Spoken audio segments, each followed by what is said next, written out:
How's it going, Rams? We're back with another edition of CTV Sports in front of Canvas Stadium. I'm AJ Fredrikson. Happy to be here as always. I'm Hunter Strand, and here's what we've got on tap for you tonight. Green and gold football fought hard for 4 quarters, but fell short to Washington on the road. The Rams will return for their Ag Day home opener in Canvas this Saturday against our next-door neighbor, Northern Colorado. Soccer secured 2 wins this past weekend against UTSA and University of South Florida, while volleyball split their weekend with a win against Colgate, but could not seem to get the win against Washington. Of course, we end the night with another segment of Fick'ems where we talk all things NFL. All that and more right here on CTV Sports. It starts right now.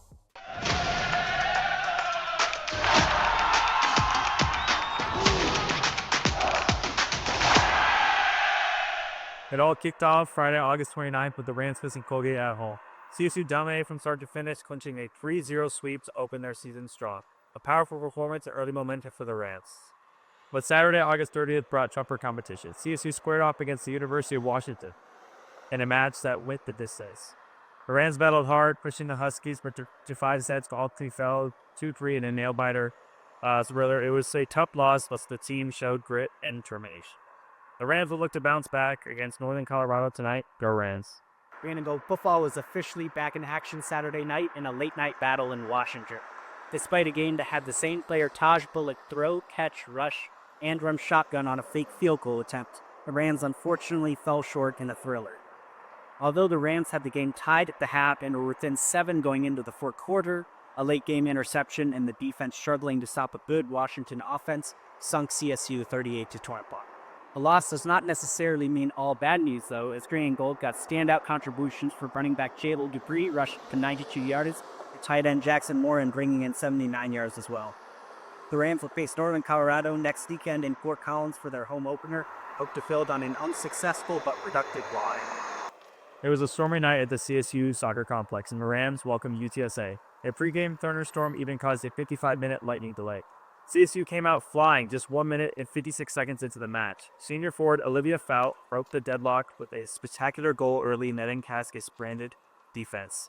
UTSA didn't back down, unleashing 13 shots over the course of the match, while goalkeeper Gray Wilson stood tall, delivering 6 clutch saves.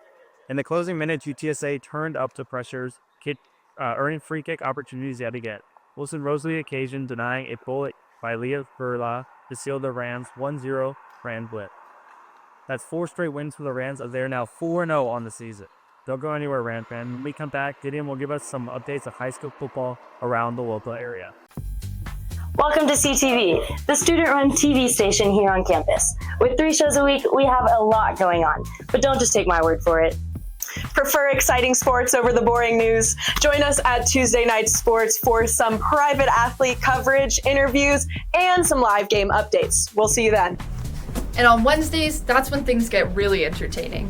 Whether you're hiking out in nature, rocking with a local band, or hosting your own game show, the possibilities are endless. As Northern Colorado's only broadcast news station, our news team is dedicated to bringing you in-depth and accurate reporting every Thursday. If you prefer working behind the scenes, Studio Crew may be the place for you. You can operate cams, a switchboard, or direct your own show. And it makes you look really cool. And that's really only scratching the surface. Come work with an award-winning TV station here at CTV. Welcome back from the break, Ram fans. As many of you know, football is back, but not just in the college ranks. On Friday, I took the trip out to Poudre School District Stadium to watch the Timnath High School Cubs take on the Poudre High School Impalas in Game 1 of the 2025 season. Having beat Poudre 22-6 last season, the Cubs had few nerves heading into the game, which is a feeling they quickly justified. First quarter, Timnath has the ball, and quarterback Drew Raymond throws it down to 6'6" wide receiver Carter Gaines for a wide-open 35-yard touchdown, putting the Cubs up 7-0 early.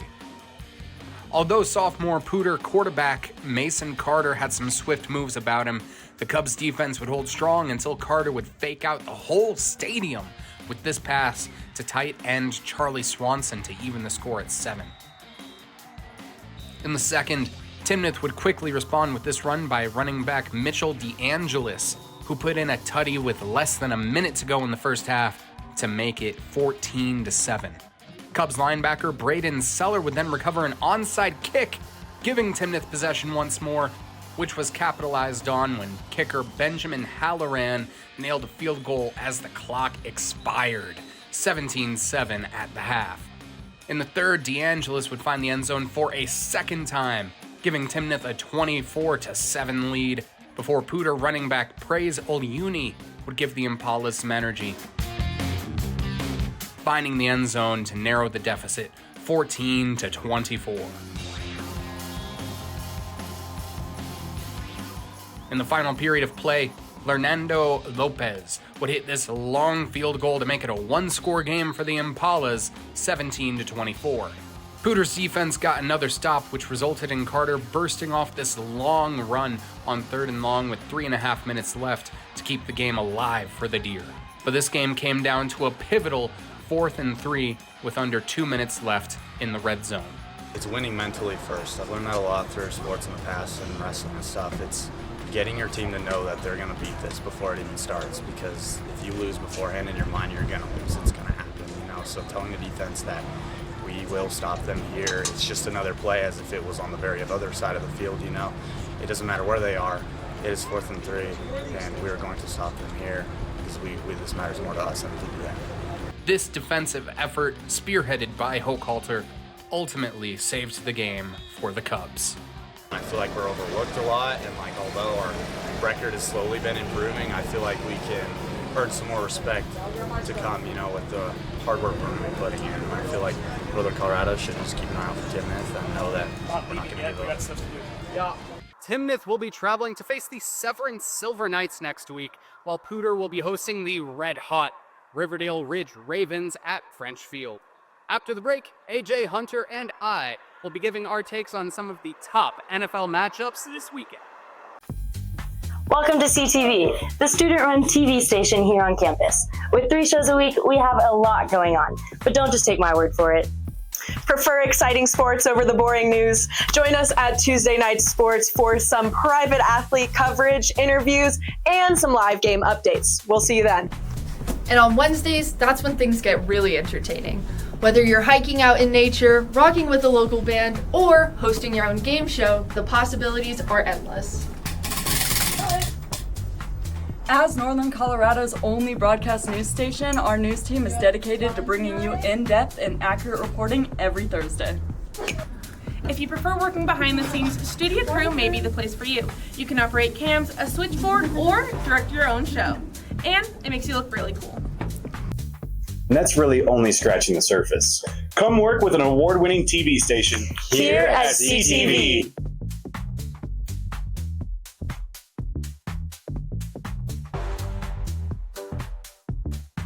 Welcome back from the break, Ram fans, and welcome to, honestly, my favorite segment here on CTV Sports, Pick'ems, where we decide what we think is going to be the outcome of 3 of the pivotal games in the NFL this upcoming week. Starting off, we have Eagles versus Cowboys. AJ, what you feeling? I don't know. It's a controversial pick, but I think the Cowboys really got a lot better in the offseason, adding George Pickens. I mean, he's a 1,300-yard receiver. I don't think people understand that out of Georgia. He's as talented as they come. And so I think the Cowboys Cowboys offense will be a lot better. And their defense, even though they lost Micah, they still have some talent there. So I'm going to have to take them for the upset. I don't know. I know it's controversial. Yeah, I'm going to disagree. I'm going to go with the Birds. I think losing Micah Parsons is obviously a huge loss for the defense, and the Eagles have one of the best offenses in the NFL, so I just don't see a way where the Cowboys are able to contain the Eagles' offense, especially on Super Bowl night. There is a little bit of a Super Bowl hangover, so I think the game will be close, but I do think the Birds will come out with it in the end. For me, I got to go Birds here as well. I mean, with the loss of Parsons, I just do not see that defense holding up to the offensive onslaught that the Eagles are going to be bringing. But the next one is going to be a battle of defense. Packers, Lions. What y'all feeling? I don't know. I know Hunter's a big Packers fan, and I hate going against the addition of Micah Parsons because I watched him dominate the Giants for years on years. Right. But the Lions, I don't know why they're so undervalued right now. I mean, they didn't lose any big pieces. They're getting Aiden Hutchinson back, so their defense should be better. I don't know. The Lions, they're coaching. I know they lost a couple coordinators, but they should be just as good this year. There's no reason to think otherwise. Yeah. I mean, I think the biggest loss for the Lions is you lose 2 coordinators, right? I mean, you're week 1. I think the Packers have the advantage here. You just added Micah Parsons. He'll probably be limited, but I think he's going to make an impact for sure. And the Packers they have every piece now. They got Matthew Golden. They got the receiver. The quarterback's healthy. I just think with 2 coordinators gone in your first week, it's going to be a little struggle for the Lions to get going. This game is in Lambeau too, so I think the Packers just start strong with a win here. I'm going to have to go once again with AJ. Sorry, Hunter. But personally, I'm going to go with the Lions on this one. Now, listen, I do agree. The addition of Micah Parsons is essential to that Packers defense, and I think they're going to put up a good fight. But despite losing 2 coordinators, the most important coach is the HC, at least in my humble opinion. And Dan Campbell is, aside from Sean Payton, is my favorite coach in football. He's smash mouth. He knows how to get it done. And I think it's only a matter of time before he does it. I agree. Dan Campbell is the man. But Bills and Ravens, the Sunday night football game, that's a different story. Because, I don't know, I've got the Bills. I hate going against Josh Allen. Lamar's amazing, but I don't know. Josh Allen just seems to find a way to win those games. Yeah. I'm going to disagree with you. I'm going to go with the Ravens. I think it's the Ravens here. They just picked up Jair Alexander. They got great new additions, just paid their safety.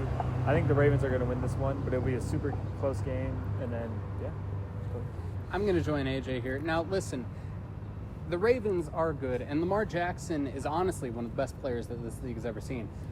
But I think that this is the Bills' year to at least hopefully make a Super Bowl appearance.